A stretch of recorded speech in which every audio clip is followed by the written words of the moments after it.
the Italian Football Podcast. But what that means is, it means that Italy will now be in a 4-team group for the World Cup qualifiers that start in September 2025 and end in November 2025. So the World Cup qualification campaign is very, very short. It lasts just over 2 months.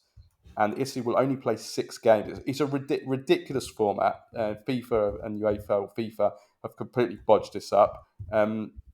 Only the top team qualifies. Otherwise, Italy will have to go to a playoff if they come second, which is again ridiculous format. It's a one-legged semi-final and then a one-legged final, which you might be playing away from home in. So there's not much room for error due to this, this ridiculous qualification format that the idiots at FIFA have come up with. So Italy have to be careful. The positives are that Italy will be seeded for the World Cup qualification draw, which I believe is next month. So they will be seeded, and there are more seeds now as a result of this expanded format. So they're going to be 12 groups, 12 seeds, which means that the groups are going to be weaker, but there's likely to be one of the 4 teams is likely to be someone that could be dangerous. And because you're only playing 6 games, there isn't room for error. You lose one of those games to this other dangerous team, and all of a sudden there's a really, really big risk that you're going to come second and you're going to have to go to a playoff, which one-legged semi-final could be away from home, one-legged final could be away from home. It's a ridiculous format. So again, going on from kind of like the reality check, we have to say we have to be careful. We have to be on our game straight away in September, when usually our players are not fully match fit because everybody's having Ferragosto and the season's starting late. So, I don't want to be all doom and gloom here. I'm just saying, just warning everyone, we have to be a little bit careful, Nima. No, absolutely have to be careful, and I'm glad that they have to be careful. I like Italy should never underestimate when Italians get arrogant, and that's when things don't go well. This was a good defeat. Again, I don't really care about the Nations League, and I'm actually quite happy. And I hope Italy are drawn with Spain and get knocked out, because I think it's a stupid tournament and a waste of time, and I don't want more games. I don't care about the Nations League. I care about the World Cup. Well, we play friendlies instead, where the semi-finals and finals are. Yeah, but what final Nations League? The Mickey Mouse Cup? Like, what are we even doing here? Oh, congratulations! What a trophy! Like, the Nations League is bullshit. I'm sorry. And I'm just glad what I see it as the group stages of this against Belgium and France, the early games, a couple of was to see where Italy are, and I think they're in a good place. As for the knockout stages of the UEFA Mickey Mouse Cup, I do not care, especially given the workload that these players have. So I hope they get faced against Spain, and I hope they get knocked out so that they can rest, because these players are already overplayed. So I don't really care about that. I care about like you said, the warnings. There should be a warning sign sent, and I think Spalletti is wise enough to understand that, and I think he will start working towards that. And understanding that the big target is the World Cup 2026. Italy have to qualify without drama, and Italy have to go far in the World Cup, step by step. The problems that we've seen are there. Now it's time to address and adjust that with an eye towards the World Cup in 2026, where we'll have to wait, and where we have to see which players should come in and which players should come out. Let's discuss that then. So, based on what we've learned from this whole UEFA Nations League campaign, let's have a look at kind of who we should build our 2025 around, shall we? Let's start off with the goalkeepers. So if we kind of divide it between who the core should be, let's say who should be there, or should be in the talking point, but also let's put our foot down and say, right, these players, we want them out. We don't want them to be near the setup. So I would say, in terms of the players I want to be there or thereabouts from the goalkeepers, I think that Donnarumma, obviously undisputed number one. Then I would say Di Gregorio, Carnesecchi, I would have as my other two in the three. Perin, I would even have above Vicario or Meret. I don't want Vicario ever to play for Italy. again, unless he can somehow prove that he's okay on corners anymore, because we can't have Vicario playing in a game and costing us a goal off a corner in a big World Cup qualifier or a big match. We just can't. We cannot take the risk of him being in a game because anybody can score corners. So we can't have Vicario there. And Meret, I think, is below the others. So I would want Donnarumma, Di Gregorio, Carnesecchi, even Perin. I would have above those two. No, nothing to add to that. I agree 100%. Di Gregorio has to be the second choice goalkeeper. That's just how I see it. I think he's the age he is, where he is in his career, how well he's done for Juve. Yes, Di Gregorio, without a doubt, should be this number 2 behind Donnarumma. And I'd rather have Carnesecchi as the third one above Meret and Vicario for sure. There's Okay. nothing to add. Let's do centre backs now. We'll come to wing backs separately. So centre backs, like I said before, I think we've got a really good core of centre backs. So I would say that Di Lorenzo, Calafiori, Bastoni, Buongiorno, and Scalvini, fingers crossed. I mean, I've seen that he's back already and he could play this weekend. He's recovered from an ACL in 5 months. I don't want to give any negative energy and say what I know you're thinking as well. But that's for me, that's too soon. But let's hope they know what they're doing, and let's just pray that he comes back and he's well. I think those are the core though that we build around. And then, let's see, Gatti, Gabbia, Comuzzo, who didn't play, let's see how he comes on. Even Acerbi, I would consider, if we're desperate and we need to get a result to qualify and we've got a player out on 2, I have no problem in playing Acerbi, say in September, October, if he's still at the level he's at now, and we need just to get a result to qualify. And then just to get over the line, we need to qualify. We haven't qualified for a World Cup for 12 years. We need to qualify. If it means Acerbi comes in for one game, I'm fine with that because he's still at the level. So that's who I'd have as my core. In terms of players out, I mean, maybe Mancini.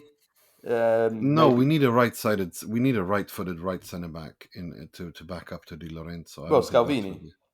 Yeah, I'm not entirely convinced after I wasn't convinced of him before, and I'm not too convinced now. And I think we should give him this entire season to prepare. I don't like that he's coming back after 5 months only. I think this is the alarm bells are really going off there. But I mean, as I said, Di Lorenzo, Calafiori, Bastoni, Buongiorno, Scalvini. If Scalvini's fit and continues to progress well, fine. Those are the 5.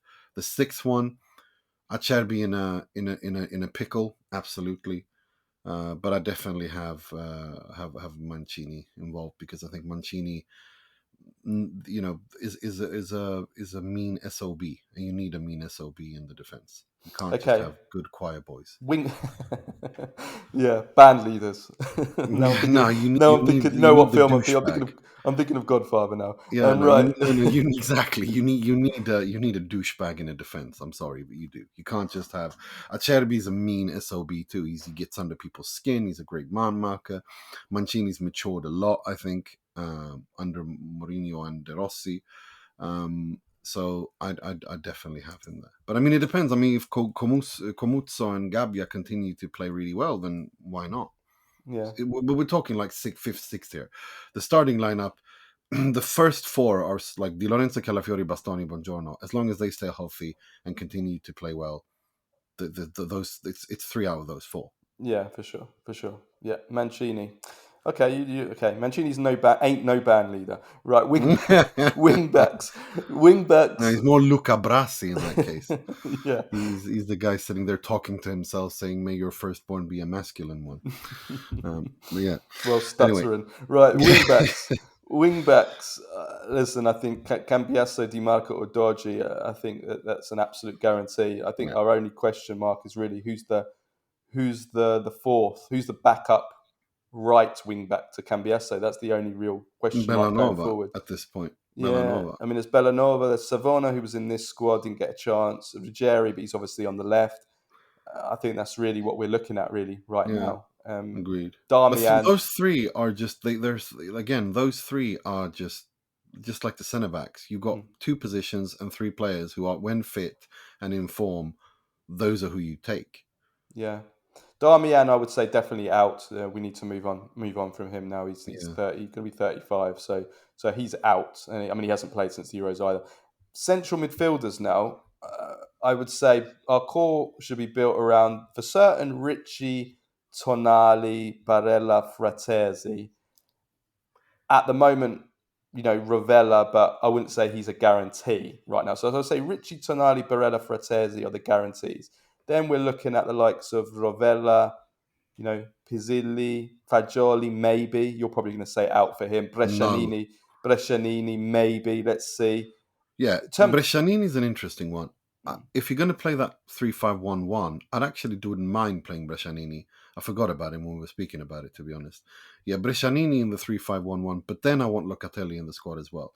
Like Ricci, Rovella, Tonali, Barella, Fratesi, Locatelli. Those are the like five. Sorry, those are the six. And then I'd have Brescianini as the number 10. I do not want to see Cristante, Jorginho, Fagioli, Pizzilli. Let's wait. Pellegrini has to improve vastly for a Roma, which we're going to talk about, is in complete turmoil. Cristante, God no. And Jorginho, like, can we move on, please? Yeah. Like, it's just, let's move on. Absolutely, 100% out Cristante and Jorginho, 95% out Pellegrini for me.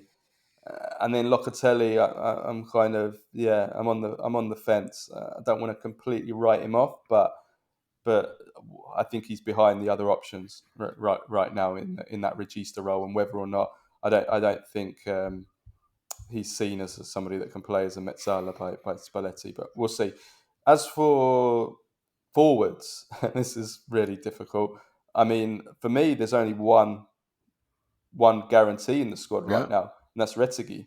Yeah. And that's after 2 really bad games as well. And then again, I mean, you've got Raspadori, you've got Keane, you've got Maldini. Then you've got like Zaniolo and Chiesa, of course, but it depends on whether they can get their bodies in shape, which is a big if. And probably the answer is no to that. And then you've got, Gnonto, Kolyosho in the championship, young coming through. Then you've got Lorenzo Luca. You've got Scamacca if he can come back from the ACL. I mean, these are all kind of ifs and maybes, and I think the bottom line is, I mean, there's Baldanzi as well. Maybe you could throw in there, but I mean, the bottom line is that we need someone to develop really big time, and we need dramatically. Raspadori to play more. We need Keane to continue his great form.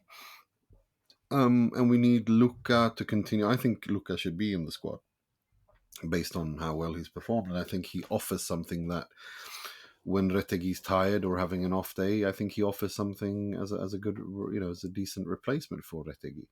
So I definitely have Luca right now.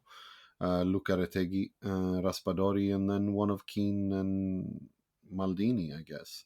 Scamacca, like Scalvini, we have to wait and see. I mean, he's training again, Scamacca, which is good. But, given the nature of the injury that kept him out, we have to be a little bit careful. Yeah, I agree. The only players I would say out are, I mean, Berardi, Politano. Yes, come on, that's over. That's finished. Not just because of their age, they're in their 30s now, but because of their position. The wingers just are not going to work in a 3-5-1. Well, that's the same reason we don't have Zaccagni, even though he's playing well for Lazio. Yeah, even and playing well for Lazio, and was actually one of the few players that played well in the Euros as well. Yeah, always done well. There's no point if you're going to play this system. You're going to have to sacrifice wingers, and Berardi, Politano, Zaccagni, which could do in for Kolyosho as well, who's actually been linked to some big clubs, by the way. It's all Bayern Munich apparently looking at him as well. I mean, that's probably partly due to the Vincent Kompany factor, but yeah, okay. Well, that's Italy. That's it. That's Italy for the 2024. That's all their games over. But there will be, the Nations League draw this month. I think it's later this week, and there will be the World Cup qualifying draw next month, which we will definitely react to. So there's still that to look forward to.